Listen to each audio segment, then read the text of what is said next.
speaker number one, the evaluator for our,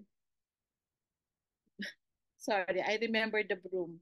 But it's good for baby speech by distinguished Toastmaster Mark Edrada. He will be evaluated by our area director. Am I correct? Area director, Sedi Cortez. Let's give them a one round of applause. Thank you so much to our General Evaluator, distinguished Toastmaster Joyce. Good evening, fellow Toastmasters and friends, and good evening, distinguished Toastmaster Mark. First of all, congratulations for taking the leap of faith for delivering a humorous speech. This is something not usual to you. Delivering something that I can see that you are trying your best foot forward to make us laugh today. And thank you so much for giving us that laugh. Distinguished Toastmaster Mark, what I love about your speech is that the structure of your speech is organized. It might be a humorous speech, but I appreciate how you have a a attention grabbing introduction, and then with following through with your story, and then you ended up your speech with a call to action. And by having a call to action, it allows us, the audience, to have or to follow what is the message that you wanted to give. So thank you so much for having that kind of structure, regardless that this is a humorous speech. Second, I appreciate your storytelling skills, the way you deliver your speech from the introduction until to its body. I really felt that you are talking to us personally. And the way you tell your story is very authentic, but with a humorous tone.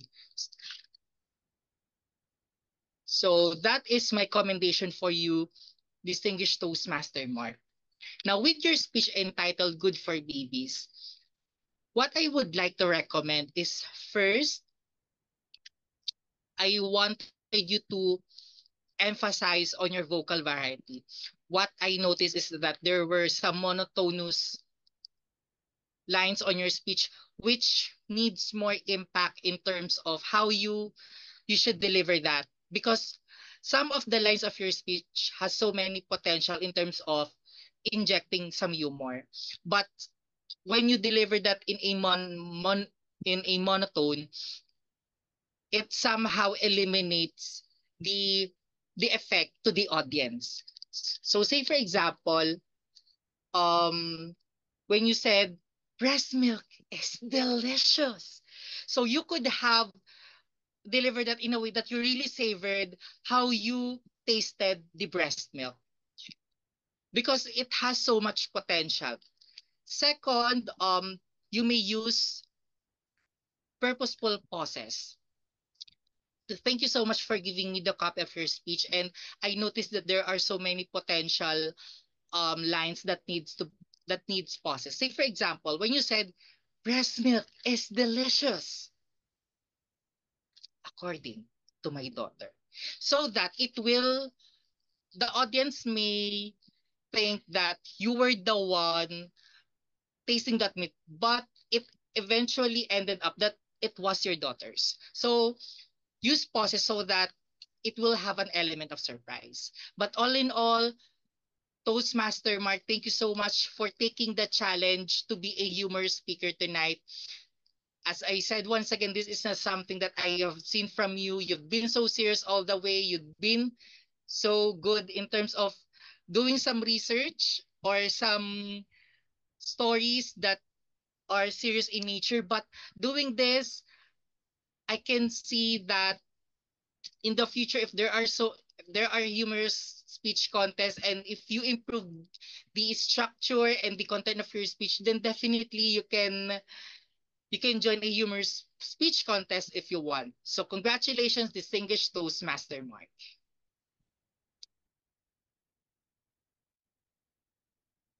Thank you very much, Air Director Seti. It was To our fellow Toastmasters observing the evaluation, can I call your attention on how our area director has evaluated our speaker? He started with the good points and then the two recommendations. There is, if I may, area director said it will be helpful for us to be refreshed of what notations you've had in his delivery. If you will provide a summary at the end of your evaluation, therefore we will be refreshed on what are the points that you talked about. And if I may, for our speaker, I was looking for I think the essence of your speech is the power of spoken word. You know, how your nanny obeyed your instructions to the letter. And I feel that you could have a lounge or you could have grip on that anchor on the power of the words by giving us a few more examples, not just the breast milk. For example, what are other instances in which you were followed point to point or word per word so that you can establish the meaning or the message of your speech as well. It's a very good challenge. It's a very, I think I want to purchase that engaging humor path before, but it's a very daunting path for me, but I like that you're able to see it through. And of course, I have checked my observations together with our area director. Thank you so much for providing such a motivating evaluation, and truly you have the potential. Just kick on more on the storytelling and the vocal variety, you're gonna have it. So let's give them a warm round of applause. Our evaluator, area director Sedi, and our speaker, TTM Mark. Thank you so much. Moving forward to our second speaker, let me call on Toastmaster President Jeff Robles to be evaluated by Toastmaster Mar Libiran. I want to hear this one. All right, thank you. The floor is yours, Evaluator Mar.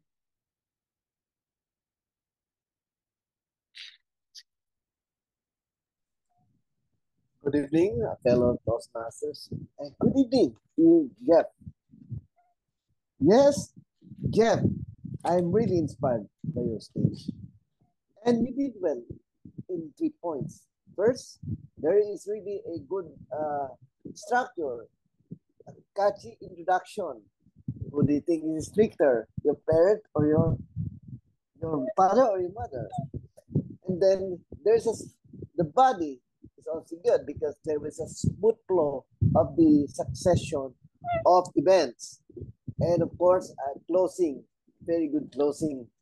Uh, yes. Second, about your speech is that you exuded this time, you exuded a lot of confidence. You have remained unfazed and unruffled. Even there were distractions. And I did not feel that because I felt that there was no distraction after all because you continued to say your piece. And then the third one is that you just have put a unique touch to being a teacher. Teaching is an old passion, right? We have heard that oftentimes. But what we heard before is that it's the suffering of a teacher. You have said that without mentioning the suffering of a teacher. If there are areas I can suggest, maybe in vocal variety, because in the duration of the speech, there appears to be no pause, and there is a power in pause, especially if you're saying stories. There sometimes it could be loud and sometimes could be soft, or a subdued effect can be more powerful. And of course, the pacing, maybe you could vary the pacing, say, by 20% slower or 10% faster, something like that. And of course, all in all, the only thing that I'm curious about is the time dimension, because it was a sort of narrative that there is a past, present, future, and of course, interspersing this with the stories. All in all, it was a very good and confident speech of President Jeff. I look forward to evaluating you again and to hear more of that stories. Thank you, TM Jeff. And I now return the control to our general evaluator. Thank you very much. Our prepared speech evaluator number two, Toastmaster Mark Libiran. I like how you evaluate that you are very fatherly, you're very motivating and encouraging the way in whatever evaluation insights that you have shared with us. And also, of course, I think the plenary or the audience really benefited as well in hearing your citations like the vocal variety, the pausing, and the pacing. If I may add to that particular evaluation, that's also part of the general evaluator. We can supplement the evaluator's insights as well. Toastmaster Mar, in managing a difficult audience is the project, right? Yes. And that is one of the favorite projects that I do. In all the four paths that I'm doing, I always pick that particular elective. Why do I do that? Because I feel that it's a challenge that we can issue to ourselves, and Toastmasters provides that venue for us to practice that particular challenge. And as a VP for education, I'm being very technical about this. So if I just may be candid, I see Director Rose being nodding her head. So I'm this candid as a general evaluator. In managing a difficult audience, there is no evaluation given on the speech. Whatever you're going to say, the favorite color, the sunshine, or whatever, there is no evaluation according to the content. Correct me if I'm wrong, but that is what I remember. You will be evaluated on how you handled the disruptors. And there are several roles that the VP for Education should assign for those disruptors. There's the talker, the questioner. I think there are, four that should be pre-arranged before any project on managing a difficult audience. Why do I state that? Because whenever we talk publicly, whenever we deliver a speech, which is really what we're doing in Toastmasters, we should be prepared in handling a difficult audience. So I would want to see the disruptors addressed. That is my tip of the hat for you, off the head, because I would really want to see an audience, a disruptor being addressed as such. For example, when someone is talking or heckling you like, oh, I don't believe that, I think it's Director Rose, you can have you could have address, because that is a test on how you are going to handle a particular situation. I think that is the essence of the project of Toastmasters, and I hope you will be one with me in appreciating that particular scenario that Toastmaster is giving you.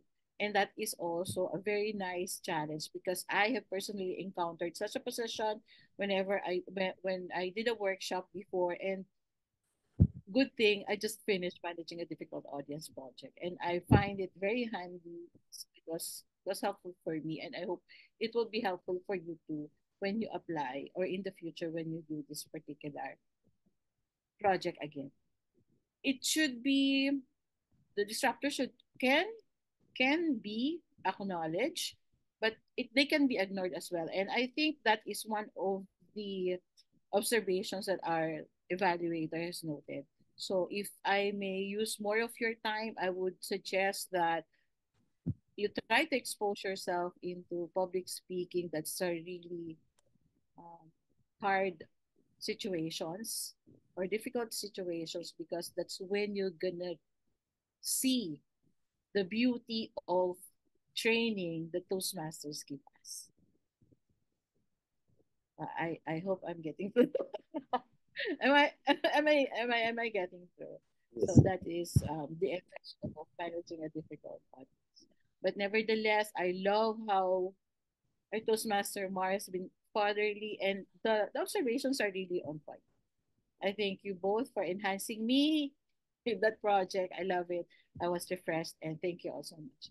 Let's give a warm round of applause to our evaluator, Toastmaster Mark, and to our speaker, Toastmaster Jeff Robbins. Thank you both. Thank you so much. If you have questions on that, you can reach out to me as well. Then let's move on to our third speaker. Yay, my roomie. Director Rose Pagia will be evaluated by also another good friend. Naku, takot ako dito, si Madam. Madam Armel Gutierrez. Director Armel, it's your turn. The floor is yours. Bakit madam? Nakakalola yan ah. Good evening, fellow Toastmasters, especially to our general evaluator and to our speaker tonight. Toastmaster Rose, how do you eat an elephant? It is piece by piece, bite at a time. And that's how you delivered your speech tonight. You were so specific with your rendition of your speech, organized, relatable, and knowledgeable on the district roles. And also you have met the speech objective, apply leadership knowledge, and how you can apply it by sharing to us your role as a division director. What I'm missing in your speech is the bubbly Rosie persona, the powerful Rose persona. I'm missing the vocal variety and also the smile on your face. Parang you're so serious a bit tonight. But then I know you can do more. I was intrigued with the speech title, The Minimum. I thought you were about to speak about the wage, the inflation, on how you can apply it to your leadership skills. But then I love the title because you trick me on that. Before, the titles are always so giveaway with the speech, but then now, what a great surprise on the speech title. I love it. Yeah, and also don't forget to smile, as what DTM Dan always told us, don't forget to smile whenever we delivered our speech. I also love you to give narrative specifics on how you handle the difficulties along the way. But maybe you avoided that because we have our era director in May Kalayan. Just kidding. Just give the specifics on how you truly survive your leadership skills as a district director. In summary, Toastmaster Rose, I love your speech because you have met your objective. It was so relatable and knowledgeable on the district roles. And I love the speech, the beginning of your speech. You have a powerful drama on that. When you said that you don't have to look on the staircase or the stairways all over, but just take the step one step at a time. And also, as I've mentioned, I miss the vocal variety, the bubbly Rosie that you are, and also the narratives or the specifics. But in all, I love it. I was surprised by your speech, especially the title of your speech. Congratulations, and looking forward to hear more speeches coming from you. Thank you. And over to you, our General Evaluator, Director, Madam Sister Joyce. Thank you so much. Love the screen because this is the screen of the directors. It's a powerhouse screen to borrow a phrase from Director Rose, power through. Thank you very much for that evaluation, Director Armel. It was the opening is a contest style. No, I love how you quoted the how do you eat an elephant, and it is very on point. Especially the where is the bubbly rose? Actually, my note here is demure. Why is so demure? Because I know you can be all over the place. And that makes you a very engaging speaker. So I was really looking for that. There is no doubt that the evaluation is very good. It was carried well through. I would suggest the narrative specifics will be driven more. I love the suggestion, and a summary at the end as well. For our new, let me put myself on gallery first, and this is a bit of a learning experience for us. I want to eject a learning curve here because the speech of Director Rose, I hope I have your permission, VP Ed, to do this. The speech of Director Rose is really a good study on how we form our speech. You see, there's the triad, there's the indexing. When you said step one, step two, step three, it tied us back all throughout. There's anchoring, there's a very good organization, and then it's an X for the struggle or the drama. That is where I think that's the insight of our evaluator, more on the specific and narrative content. I love how you continuously bring us the you were able to stitch that metaphor on the stairs. And to be a very good storyteller and a public speaker, I think it's really important for you to have that main of that focus stitch all throughout so that the audience will always be refreshed. And there's always when the audience can really relate to the beginning, the middle, and the end, all throughout your speech will be remembered. Your content will be very well remembered. And there is value added to the person listening to your speech. And I would suggest that for the new Toastmasters, you study the techniques. You study how indexing happens, how triads happen, how anchoring happens, vocal variety, pitch, pace, tone, and the storytelling, the the Eisenhower matrix. Then you can just all incorporate it in your speech, provided and that is a very long speech, but I love how it uncovered the skills that we have now and what skills can we gather or can we polish further so that we can make our public speaking really effective, we can connect better, and we can relate our message better to our audience. And I think that's the important part that we have to remember as far as public speakers is concerned. Remember that we are here to practice and bring it on the table. Let's put it in here together. Let's not hold back our bubbly nature, Director Rose. Take risks because we are here to be shush about public speaking. Right, so that wraps up our prepared speech portion. Rise and lead.